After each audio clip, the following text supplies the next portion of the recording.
Nice beach, nice sand, nice vibe, ocean vibes.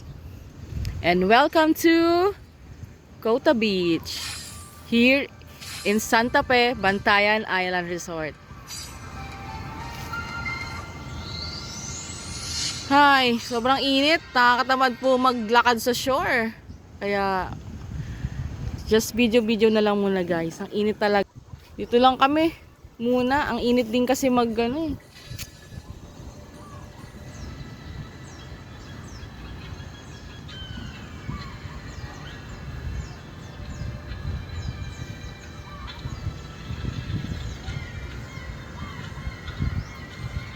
Ganda talaga ng beach pag tinitignan. Far from the city.